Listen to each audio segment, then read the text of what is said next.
മലപ്പുറം വളാഞ്ചേരിയിൽ 23-കാരിയെ കൂട്ടബലാത്സംഗത്തിനിരയാക്കിയ സംഭവത്തിൽ ബന്ധു ഉൾപ്പെടെ 3 പേരെ പോലീസ് അറസ്റ്റ് ചെയ്തു. എടയൂർ സ്വദേശികളായ വെള്ളാട്ടുപടി 34-കാരനായ സുനിൽകുമാർ, 37-കാരൻ താമിത്തൊടി ശശികുമാർ, 38-കാരനായ താമിത്തൊടി പ്രകാശൻ എന്നിവരെയാണ് തിരൂർ ഡിവൈഎസ്പി പി ഷംസിന്റെ നേതൃത്വത്തിലുള്ള അന്വേഷണ സംഘം അറസ്റ്റ് ചെയ്തത്. 1-ാം പ്രതിയായ സുനിൽ ബലാത്സംഗത്തിനിരയായ യുവതിയുടെ ബന്ധുവാണ്.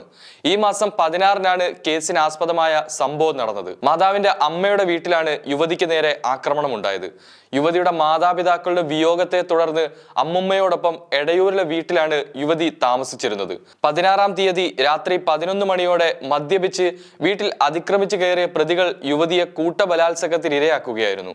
സംഭവം നടക്കുന്ന സമയത്ത് പെൺകുട്ടിയുടെ അമ്മുമ്മ മാത്രമാണ് വീട്ടിലുണ്ടായിരുന്നത്. സംഭവത്തിന് ശേഷം കടുത്ത മാനസിക സമ്മർദ്ദത്തിലായിരുന്ന യുവതിയോട് സുഹൃത്തുക്കൾ വിവരങ്ങൾ ചോദിച്ചറിഞ്ഞതോടെയാണ് സംഭവം പുറത്തറിഞ്ഞത്. പിന്നീട് സുഹൃത്തുക്കൾ തന്നെയാണ് വിഷയം പോലീസിൽ അറിയിച്ചതും. തുടർന്നാണ് വളാഞ്ചേരി പോലീസിൽ പരാതി നൽകാൻ പെൺകുട്ടി തീരുമാനിച്ചത്. ശേഷം വ്യാഴാഴ്ച വളാഞ്ചേരി പോലീസ് സ്റ്റേഷനിൽ യുവതി പരാതി നൽകാൻ എത്തിയിരുന്നു.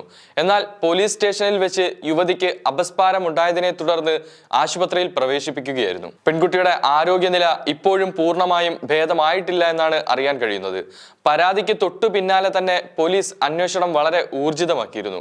ആ സമയത്ത് പെൺകുട്ടിക്ക് ആളെ കണ്ടാൽ തിരിച്ചറിയുമെന്നായിരുന്നു പറഞ്ഞിരുന്നത്.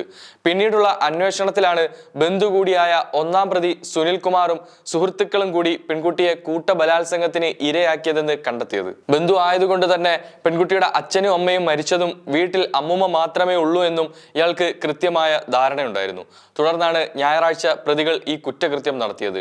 ഒരു സ്വകാര്യ സ്ഥാപനത്തിലായിരുന്നു പെൺകുട്ടി ജോലി ചെയ്തിരുന്നത്. പോലീസ് നടത്തിയ അന്വേഷണത്തിൽ കേസിലെ 1-ാം പ്രതി സുനിലിനെയും 2-ാം പ്രതി ശശിയെയും എടയൂരിൽ നിന്നും 3-ാം പ്രതി പ്രകാശനെ പാലക്കാട് വെച്ചും പിടികൂടുകയായിരുന്നു. തിരൂർ ഡിവൈഎസ്പിയുടെ നേതൃത്വത്തിലുള്ള സ്ക്വാഡും വളാഞ്ചേരി പോലീസും ചേർന്നാണ് പ്രതികളെ പിടികൂടിയത്. പ്രതികളെ തിരൂർ ജില്ലാ ആശുപത്രിയിലെ വൈദ്യപരിശോധനയ്ക്ക് ശേഷം റിമാൻഡ് ചെയ്തു.